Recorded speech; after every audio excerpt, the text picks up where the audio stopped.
কথা কিন্তু সারা ভারতের মানুষ জানে না। যদি জানতো তাহলে হয়তো চিত্রটা একটু অন্যরকম হতো, একটু পাল্টাতো। তো সারা ভারতের বা সারা বিশ্বের মানুষ জানতে পারছে না কেন? অজিত যে কথা বলেছে যে আমাদের খবরের কাগজ, আমাদের টিভি চ্যানেল, সেগুলো পর্যন্ত এই ঘটনাকে জানায় না। আমরা তো রাজনৈতিক দলকে বারবার দোষারোপ করছি, কিন্তু আনন্দবাজার বর্তমান পত্রিকা তারা তো ভোট চায় না মুসলমানের, তারা কেন এত বড় ঘটনা জানায় না? আমাদের এতজন বক্তার মধ্যে কেউ বলতে ভুলে গেল যে দীপঙ্কর রায় একটি ছেলে একটি মুসলিম মেয়েকে ভালোবেসে বিয়ে করেছিল। মাত্র 3 দিন তারা বাইরে ছিল। 3 দিনের মধ্যে দীপঙ্করের পরিবার ভয়ে তাদের নিজের বাড়ির ছেলে দীপঙ্কর এবং ওই মেয়েটিকে পুলিশের হাতে সারেন্ডার করে দিল। পুলিশের হাতে সারেন্ডার করার পর মেয়ের বাবার কাছে চলে গেল কোর্টে তোলার পর। আর দীপঙ্কর সে জেলে চলে গেল। সে 27 দিন জেল খেটে যখন বেরোলো, তারপরে ওই আমির নাম, যার 2 হাত কাটা, যে একজন গরু পাচারের বড় স্মাগলার, সেই আমির, তার নির্দেশে আমিরের পোষা গুন্ডারা, মুসলমান গুন্ডারা ওই বাপিকে প্রকাশ্য দিনের বেলাতে গুলি করে হত্যা করল। এই ঘটনা মিডিয়াতে এলো না।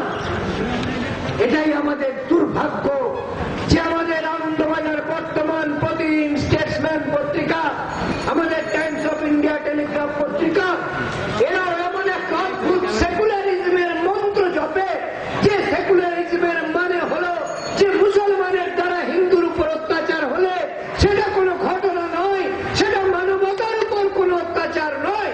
কিন্তু হিন্দু যদি মুসলমানকে একটা কটু কথা বলে, যদি মোল্লার বাচ্চা বলে, তাহলে হিন্দু কত বড় সাম্প্রদায়িক হয়ে গেছে বলে বড় বড় করে তারা খবর ছাপে।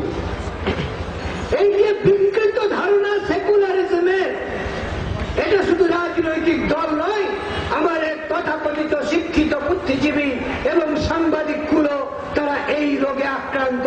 তাই এখানকার কথা গোটা দেশ, গোটা পৃথিবী জানতে পারে না। এবং আমাদের তার থেকেও বড় দুর্ভাগ্য যে আমাদের সরকার, বিশেষ করে কেন্দ্র সরকার যারা বসে আছে, এই কেন্দ্র সরকারের দায়িত্ব সীমান্ত রক্ষা করা, কিন্তু কেন্দ্রে যদি চাকরকে প্রধানমন্ত্রী করা হয়, যদি কৃতদাসকে প্রধানমন্ত্রী করা হয়, ওই ডক্টর মনমোহন সিং, ওর জন্ম ছিল লাহোরে, ও পাকিস্তান থেকে মুসলমানের লাট খেয়ে আসা একজন লাটখোর রিফিউজি মাত্র।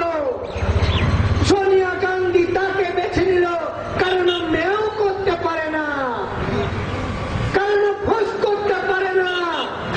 তাই ওই হিজড়ে, ওই কৃতদাস মনমোহন সিং যদি প্রধানমন্ত্রী হয়, তার পরে সীমান্ত রক্ষা কি করে হবে? তার কোন আত্মসম্মান নেই। তাই তারই আমলে বারবার ওই পাকিস্তানের সীমান্তে আমাদের সৈনিকদেরকে, যারা পাকিস্তানের সেনাদের হাতে ধরা পড়ে গিয়েছে পেট্রোলিং করার সময়, তাদের গলা কেটে শুধু দেহটা ফেরত পাঠিয়ে দিচ্ছে। তাদের মুন্ডুটা নিয়ে তারা লাঠি মেরে মেরে ফুটবল খেলছে। তবুও পাকিস্তানকে উচিত শিক্ষা দেওয়ার মতো ক্ষমতা বা মানসিকতা আমাদের কেন্দ্রীয় সরকারের নেই। তাই সেই কেন্দ্রীয় সরকার যাদের এই সীমান্ত রক্ষা করার কথা, তারা অপদার্থ, তারা সোনিয়া গান্ধীর চাপলুসে পরিণত হয়েছিল। তাই আমাদের জীবনে বিভীষিকা নেমে এসেছে। গত 16ই মে থেকে আশা করব হয়তো বা চিত্রটা পাল্টেছে। গত 16ই মে ওই 10 বছরের কৃতদাস মনমোহন সিং এর পরাজয় ঘটিয়ে শ্রীযুক্ত নরেন্দ্র ভাই মোদী, তিনি তাকে ভারতবর্ষের মানুষ প্রধানমন্ত্রীর পদে নির্বাচিত করেছে এই আশাতে যে ভারতবর্ষ সুরক্ষিত হবে। ওই ডেভেলপমেন্টের কথা অনেক পরের কথা। প্রথম হচ্ছে সিকিউরিটি। আমি বেঁচে থাকবো তবে তো আমার ডেভেলপমেন্ট হবে। আমি যদি বেঁচে না বাংলাদেশের থেকে হবে। তাই এই সিকিউরিটি রক্ষা করার জন্য একজন সিংহ পুরুষকে ওই দিল্লির ক্ষমতায় বসানোর দরকার বলে ভারতের জনগণ মনে করেছে। তাই নরেন্দ্র মোদীকে ভোট দিয়ে তারা ক্ষমতায় বসিয়েছে।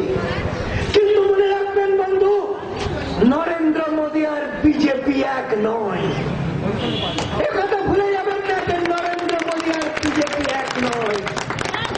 বিজেপির এই যে উত্তরীয়টাতে গেরুয়া থাকে আর সবুজ থাকে, নরেন্দ্র মোদীর উত্তরীয়তে সবুজ থাকে না, শুধু গেরুয়া থাকে।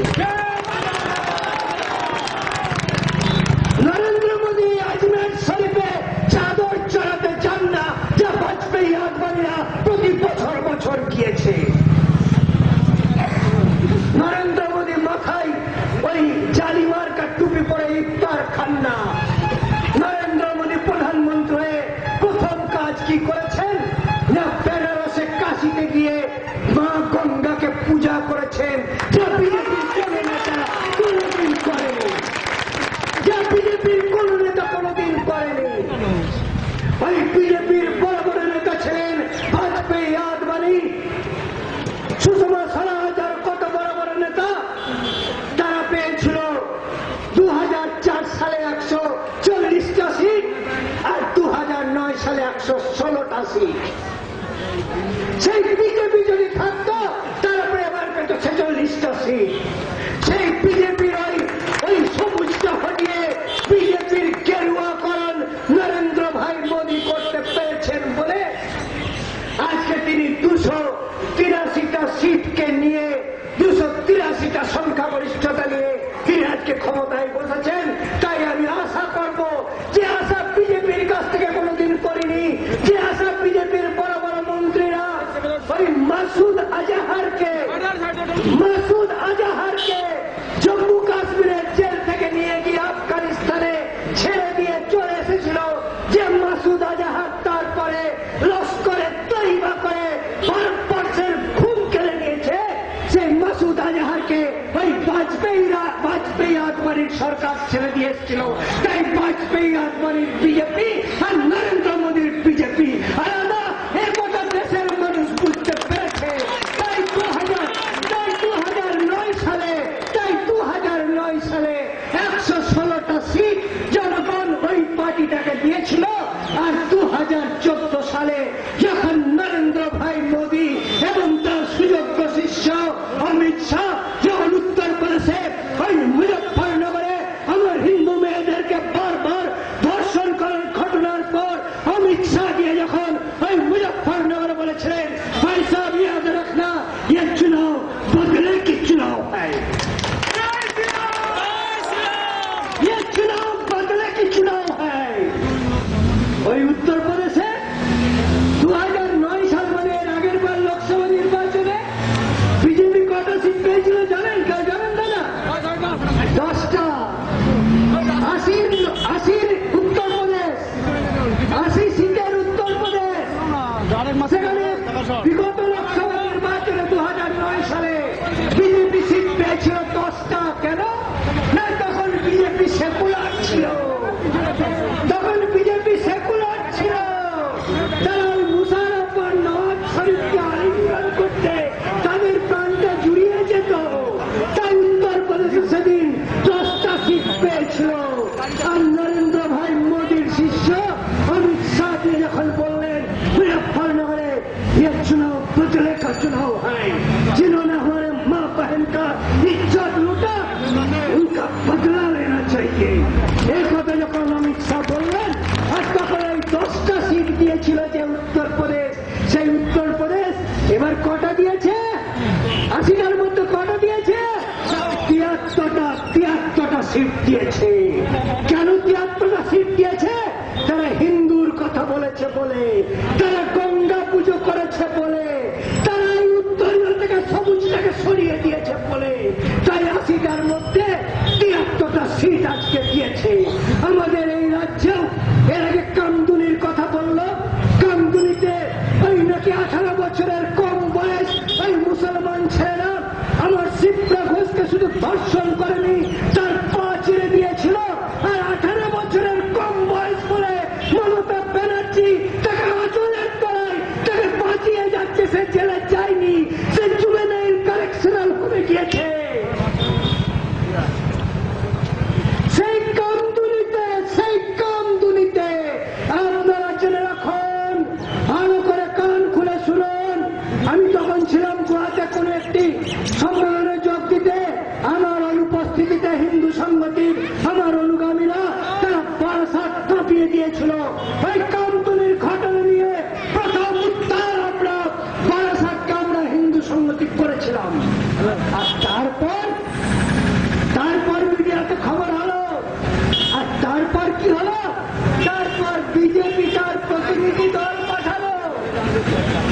বিজেপি তাদের রাজ্যের সাধারণ সম্পাদক শ্রীযুক্ত শ্রমিক ভট্টাচার্য, যিনি এবছর বসিরহাটের লোকসভা প্রার্থী ছিলেন, সেই শ্রমিক ভট্টাচার্যের নেতৃত্বে কামদুনিতে একটি প্রতিনিধি দল রাজ্য বিজেপি পাঠিয়েছিল। আর আপনারা কি জানেন যে সেই প্রতিনিধি দলে শ্রমিক ভট্টাচার্যের সঙ্গে আর কে গিয়েছিল? তার নাম হচ্ছে বাদশাহ আলম। বিজেপির সংখ্যালঘু সেলের নেতা বাদশাহ আলম, যিনি একসময় মমতা ব্যানার্জির মাথায় লাঠি মেরে মাথা ফাটিয়েছিলেন, তিনি এখন বিজেপির রাজ্য নেতাদের নয়নের মণি।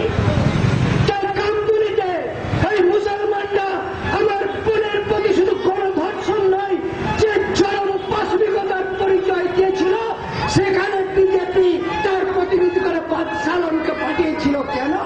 যতক্ষণ হিন্দুরা একজোট হতে না পারে, যতক্ষণ হিন্দু সেন্টিমেন্ট দ্বারা বাঁধতে না পারে, যাতে মুসলমানের এই লাগাতার অন্যায় অনাচার দুরাচার এর বিরুদ্ধে যেন কোনো হিন্দু সেন্টিমেন্ট যেন ক্রিস্টালাইজ না হতে পারে, সেই জন্য রাজ্য বিজেপি বাদশাহ আলমকে পাঠিয়েছিল।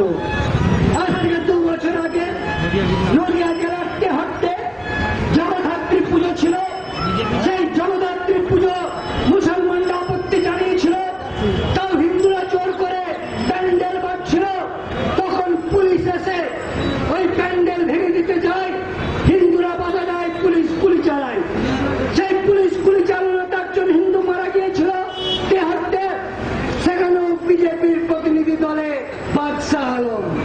প্রত্যেক যেখানে হিন্দু মুসলমানের সমস্যা হবে, আপনাদের রাজ্য বিজেপি সেখানে বাদশাহ আলম কিংবা কোনো না কোনো মুসলমান নেতাকে পাঠাবে, যাতে হিন্দু তার মুখের কথাটা মুসলমানের এই অন্যায় অত্যাচারের বিরুদ্ধে তার আক্রোশ যেন ফুটিয়ে তুলতে না পারে।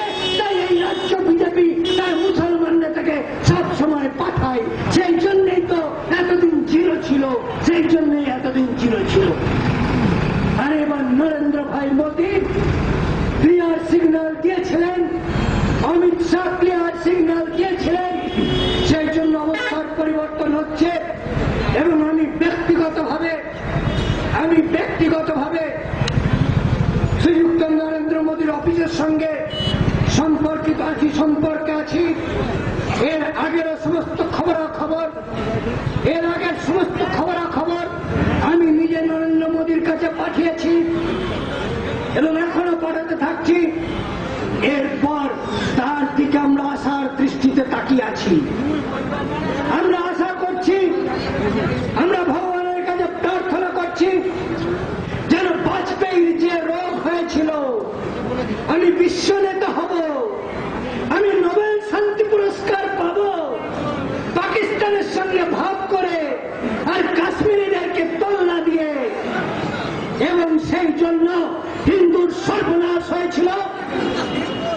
আশা করি, ভগবানের কাছে প্রার্থনা করি যে নরেন্দ্র ভাই মোদীর মাথায় যেন ওই উদার হওয়ার পোকা যেন না ঢোকে। যদি উদার হওয়ার পোকা ঢোকে, তাহলে পরে আমার এই পশ্চিমবঙ্গ, আসাম, মেঘালয়, ত্রিপুরার এই প্রায় 2000 কিলোমিটার যে বাংলাদেশ সীমাবর্তী অঞ্চলে হিন্দু নিরাপত্তা কেউ রাখতে পারবে না। আজকে সেই জন্য বিজেপি আলাদা, নরেন্দ্র মোদী আলাদা। আমাদের এখানকার ওই বাজপেয়ী আত্মনির বিজেপি ছিল মুসলিম তোষণকারী সেকুলার বিজেপি। নরেন্দ্র মোদী, অমিত শাহের বিজেপি উত্তরপ্রদেশে 80টা সিট, যে উত্তরপ্রদেশে 1 से बढ़कर 1 বড় বড় মুসলমানদের কেন্দ্র আছে, মুরাদাবাদ, আজমগড়, আলিগড়, দেওবন্দ, কিন্তু 80টা সিটের মধ্যে একটাও মুসলমান প্রার্থী দেননি। এর থেকে বড় প্রমাণ আর কি হতে পারে? এর থেকে বড় প্রমাণ আর কি হতে পারে যে নরেন্দ্র মোদী ওই তোষণ করেন না। এবং আগের বিজেপি বাজপেয়ী আত্মানি, আর এই রাহুল সিনহার বিজেপি আর নরেন্দ্র মোদীর বিজেপি আলাদা। এর থেকে বড় প্রমাণ আর পশ্চিমবঙ্গে কোনদিন কেউ যেতে না। 42টার মধ্যে 2টো মুসলমান প্রার্থী। সারা ভারতে বিজেপির এবার মাত্র 7খানা মুসলমান প্রার্থী ছিল, তার মধ্যে 3খানা ছিল জম্মু কাশ্মীরে। কারণ